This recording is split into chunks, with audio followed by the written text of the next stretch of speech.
ADHD for parents, the kids, and educators. So if someone has 6 oranges and 6 apples and they give away... Wait, why is everyone always giving away fruit? Okay, they just do 6 oranges and... I get rid of the apples. Apples aren't very good. They're okay, I guess. Louie, I think you're overthinking the problem. X equals fruit.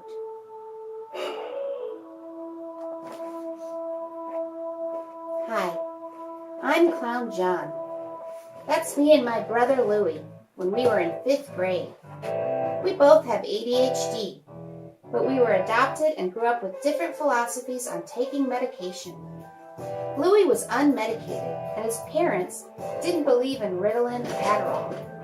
In elementary school, he had trouble with attention, behavior, and it made it hard for him to do math and reading. He couldn't keep still, and when he read, he had to actually run in place behind his desk, which the teacher let him do, so long as he wasn't distracting other kids. But of course, he liked distracting everyone. Even playing games at recess was difficult because he doesn't know when the ball's coming. It was embarrassing for me too, and he was always picked last for baseball. That was tragic. I, on the other hand, was medicated in elementary school.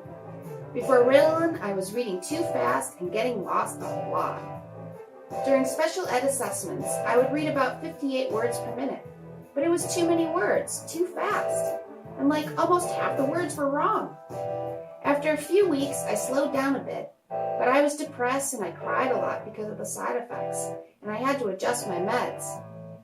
6 weeks after Ritalin, I was reading 30 words correct per minute with only 3 errors.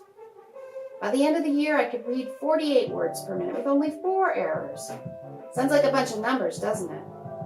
That's technically 44 words correct, if that makes any sense to you, in the world of special education. I was doing much better in school without my ADHD interfering. My teacher said that I was a success story. A proper diagnosis with the right meds adjusting and a little time equaled measurable success. Ah yes, a good lab rat. Being distracted and bored was numbed out of my soul and replaced with robotic hyperfocus. Anyway, that's how it was for me anyway. Alright, well, I'd like to introduce you now to my brother, and now that I've given you our case study... Hi, here I am. I'm everybody's favorite class clown. So yeah, that was pretty accurate. Tonight we have 2 guests. The first is my personal friend, Patrick Pig. Now Patrick has struggled with ADHD his whole life, and now he's a K-12 special education teacher. He's going to tell us some personal stories and give some teaching recommendations to shed some light on the K-12 school system. Yep. And then after Patrick the Pig, we're going to get schooled by Officer Victo. Officer Victo is a security guard at a school in New York City. He grew up with ADHD too, but he knows the law and wants to keep your kids out of the pipeline to prison. And he'll also tell us more about a landmark special education case about ADHD that went all the way to the Supreme Court in 1993. It was called the Florence County School District 4 versus Shannon Carter. Officer Victo is a pretty knowledgeable cop. I wonder why he didn't become a lawyer. I think he said he really likes his cop uniform. Well, it's not as good as my uniform. It takes a lot of pride and commitment to be a clown. I guess it does take that to be a cop, too. I guess so. Well, we didn't get much respect for being comedians in school, however.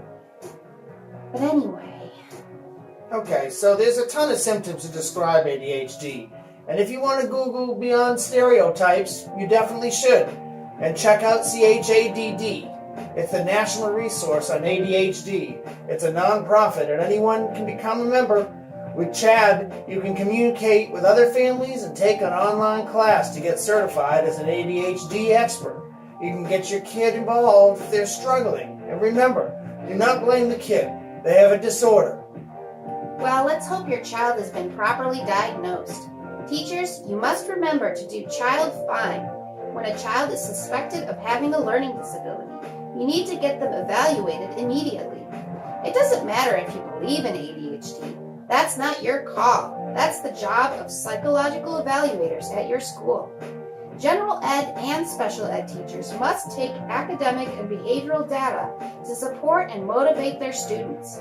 Everyone must do progress monitoring, especially when you see a kid struggling or acting out. And if you're a parent, remember there are laws to protect your child, and the school is supposed to support you. Easier said than done, Clown John. But communication with the school is key. If your child has been diagnosed and has an individualized education plan or an IEP, they are protected by IDEA, has been diagnosed and has an individualized special education law. Make sure you read your parents' rights packet that the school must give you, at least once per year. You have a right to see your kids' educational records, too. I know, that was a mouthful, wasn't it? That's right. Parents' rights are human rights. So without further ado, here's our first guest, Patrick the Pig. Welcome, Patrick. Tell us about yourself. I'm a special education teacher at Porky Elementary, and I see about 10 kids in the resource room there every day. I also struggle with ADHD myself, not as much now as I used to. So I guess that kind of makes me an expert. I have taken the CHADD training that you mentioned, and I'm working on a book about ADHD that's a memoir of my life as a pig with ADHD in today's society. Tell us more about that. What did you experience in school? What was it like in the 80s and 90s before ADHD was taken seriously as a disorder? It was just a big barrage of information. Couldn't get my head around it a lot of times. Sometimes I'd learn more if I didn't pay too close attention. I'd flip the page over and start drawing pictures, and then someone would tell you weren't following directions, I'm sure. Yeah, but I mean, that's basically how I did high school. I just flipped the page over and I'd learn everything through osmosis. I would just kind of half listen to what they were saying. Now, that doesn't work in math, but it works in every other class. You can just kind of half listen, draw pictures, and then... Oh, drawing pictures. When you were, like, in elementary school, that must not have gone over well.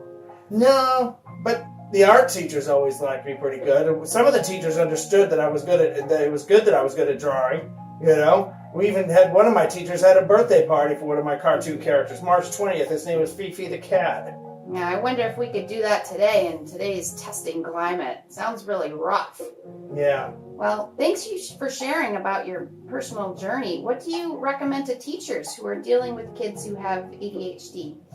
Well, first off, take the online training. It's a 7-session program, and it's very valuable and specific.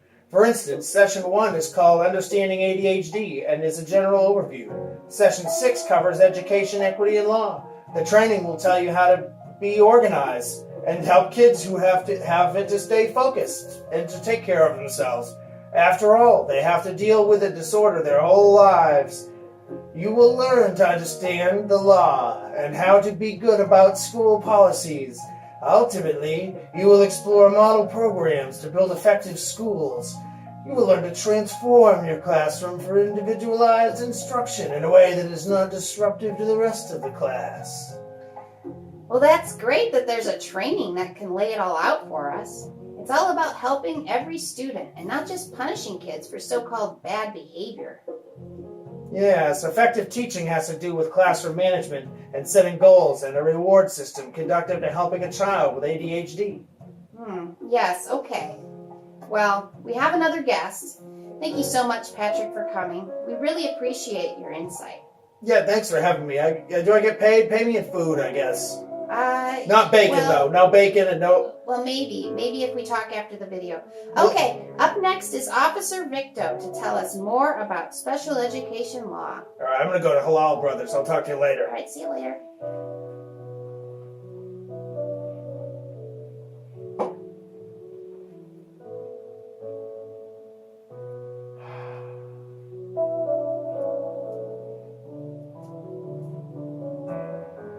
Hi, I'm Officer Victo, and I'm here to help keep your kids out of jail.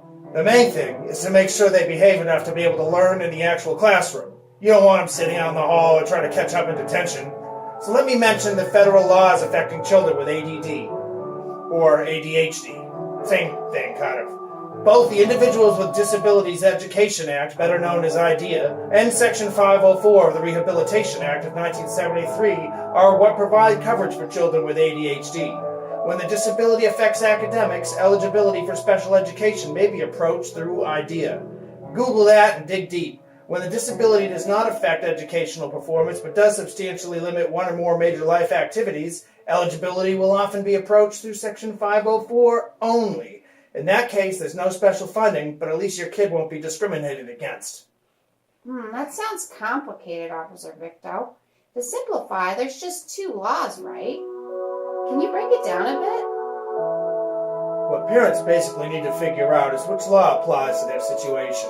It all depends on the kid's evaluation status.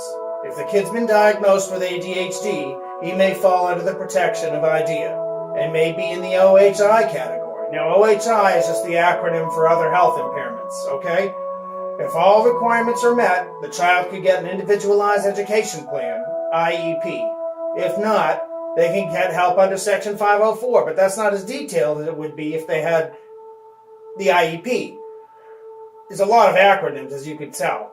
Obviously, figuring out which category the kid is, which acronym applies to the situation, can get very hairy. Now, I'm going to give you an instance where a school failed to provide an appropriate education to a student with disabilities. It's called Florence County School District 4 versus Carter Family, 1993. The Supreme Court ruled in favor of the parents of a child with ADHD because they concluded that the public school had not given her an adequate IEP. The school tried to dodge it, but after a long court dispute, ended up paying for private school tuition. It's a warning that if your student is not getting the right attention for ADHD, you too can wind up going through a lengthy courtroom process. That can be very costly and tedious, but it can be avoided if the school and parents can get it together To come to an agreement without getting the court involved. Nobody wants to go to court. Avoid it if you can. That's very true. Well, Thanks for helping me out there, John. yeah, sometimes it's hard to get all the information, and I really wanted to help you out there. Yeah, I was flagging. Well, that concludes our video on ADHD. Thank you for watching, and here's some useful websites. Goodbye. Say goodbye, everyone. See you later. Goodbye.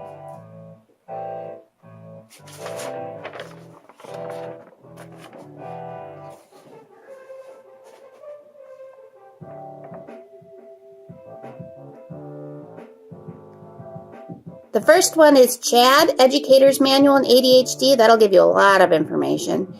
And the second one is erica.net. That's for teachers to learn how to assess their kids. The third one is called Parent Setter Hub, and that's going to help you connect with other parents. And then chad.org will help you understand if you're a caregiver or a teacher. And the last one is just one of those websites that helps you stay connected and know more about ADHD and connects you to a course. It costs money to do it, but it's worth it. Thanks. Bye.